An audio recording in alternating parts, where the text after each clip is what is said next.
Olá, pessoal do canal Africanidades Conectadas. Vocês podem notar que hoje, aqui no nosso estúdio, no nosso local de gravação, que é a nossa biblioteca, existe, né, espaços vagos aqui na estante, atrás de mim. É porque nós estamos vivendo agora aqui em Santa Catarina um contexto de chuvas intensas com probabilidade de inundações em algumas cidades, que aliás já estão acontecendo, como Blumenau, Taiol, Rio do Sul.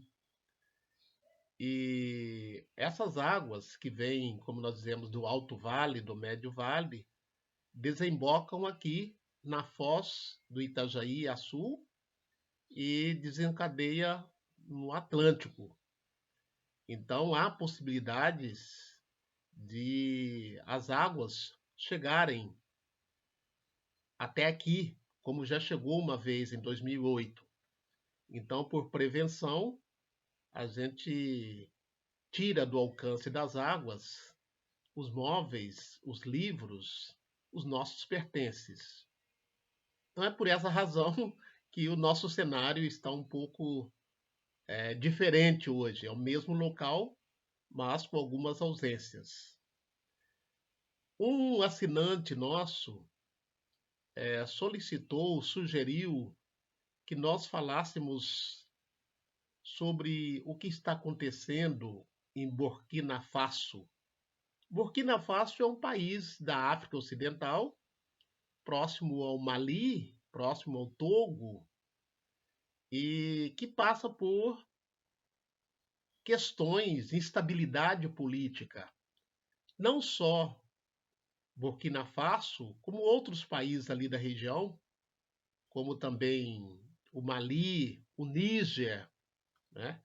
E também essas instabilidades políticas, não podemos deixar de dizer que está relacionado com o processo do imperialismo, da colonização, né, do século XVIII, XIX. E Burkina Faso foi um dos muitos países que foram colonizados pelos franceses. A independência veio na década de 80, mas, como nós costumamos dizer, nem sempre a independência política traz uma independência real. Aquilo que durante um tempo nós chamávamos do fim do imperialismo, mas que havia uma continuação, uma nova forma de dominar, que nós chamamos de neo-imperialismo, novo imperialismo, o neocolonialismo, novo colonialismo. No colonialismo tradicional, as colônias não têm independência política. No neocolonialismo, os países conquistaram sua independência política, mas muitas vezes não conquistaram a independência econômica, a independência política de fato, porque continuam muitas vezes presos aos antigos colonizadores. É isso que acontece em muitos países que oficialmente deixaram de ser colônia, mas que não conseguiram, por uma série de motivos, romper com a dependência política, econômica, social dos antigos colonizadores. Atualmente tem que ser usado a categoria colonialidade. Colonialidade vamos dizer assim, é um prolongamento do processo colonizador.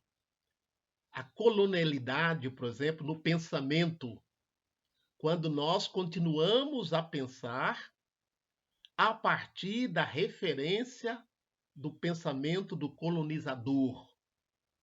Nós aqui no Brasil temos muito esse sentimento, esse comportamento de colonialidade com relação, por exemplo, aos Estados Unidos. Muitas vezes nós não pensamos com a nossa cabeça, nós pensamos com a cabeça, com a mentalidade do norte-americano. E o meio de comunicação, o monopólio do meio de comunicação, tem influenciado muito isso. Só para vocês terem uma ideia, muitas das pessoas que têm posse aqui no Brasil têm uma casa aqui e tem uma casa em Miami. Não foi por acaso que o último governo, ao deixar o governo pela porta de trás, porque não passou a faixa para o atual presidente, embarcou no avião, ele e a sua família, e foram passar uma temporada nos Estados Unidos. Né? Então, isso é uma demonstração de colonialidade. Pessoas que estão com pendências políticas, econômicas, procuram, muitas vezes, no nosso caso, os Estados Unidos como lugar de fuga ou como lugar de refúgio. Né? Então, no continente africano, no continente asiático também, nós temos essas continuidades, essa colonialidade. É por isso que tem se usado bastante um conceito de decolonial. Decolonial é romper de fato com a mentalidade colonizadora, com a mentalidade colonial.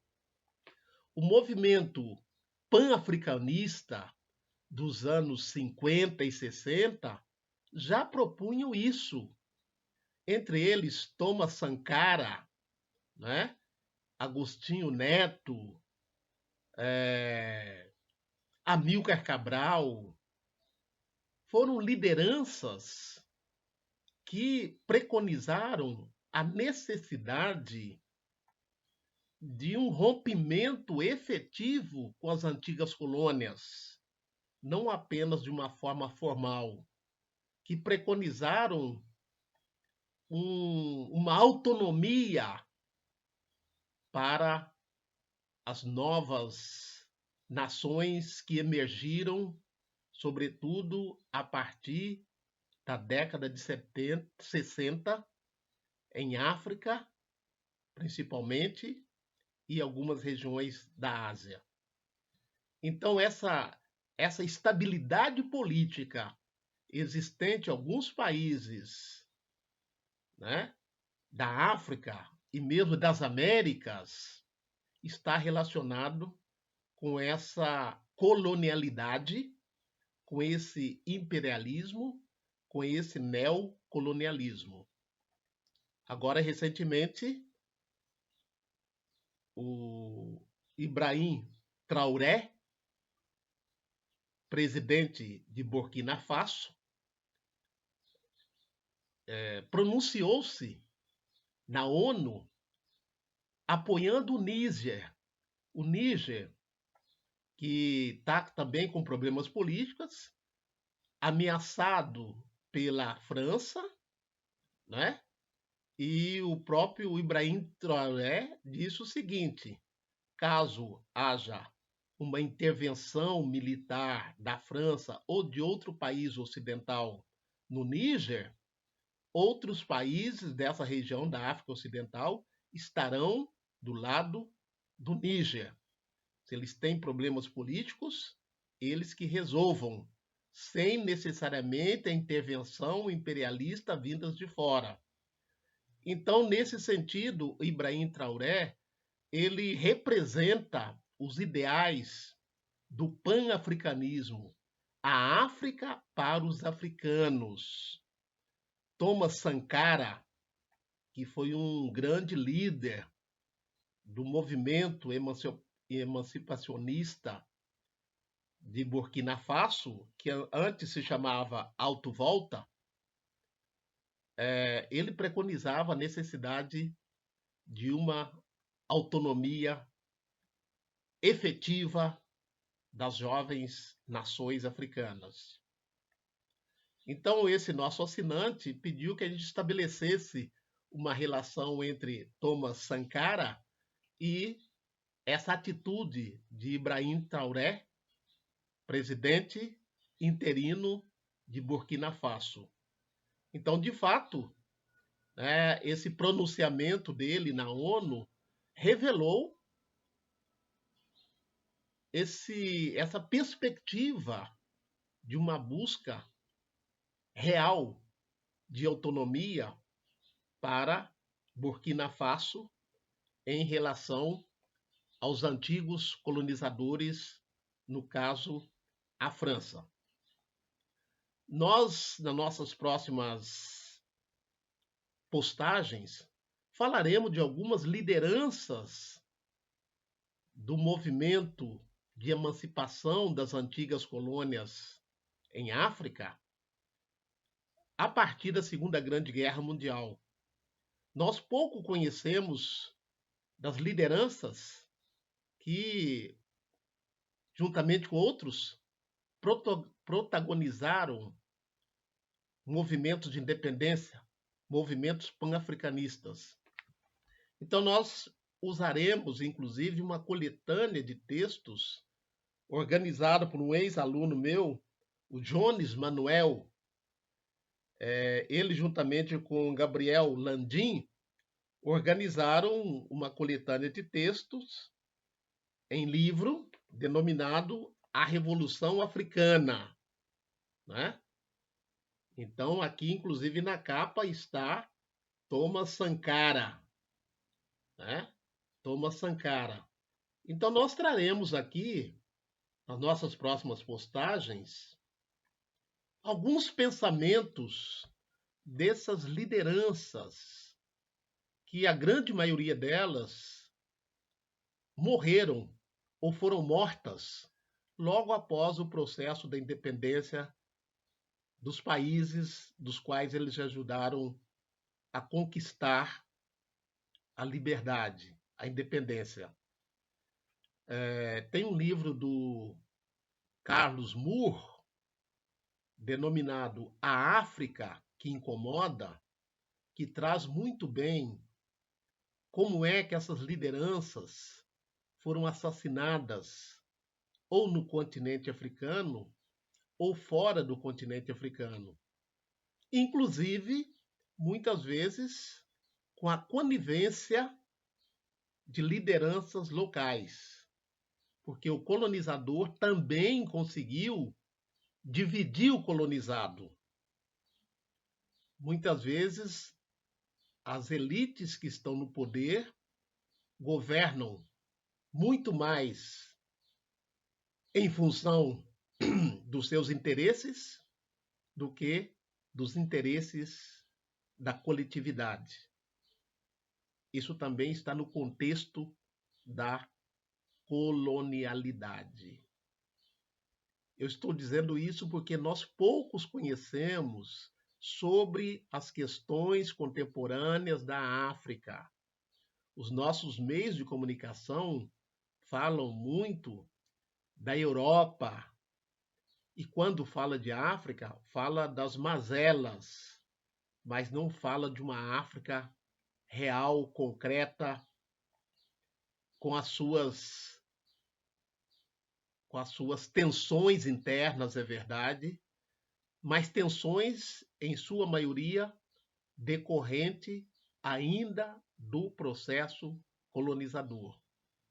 Então, nessas nossas postagens futuras, nós traremos aqui o pensamento de algumas dessas lideranças que permanecem vivas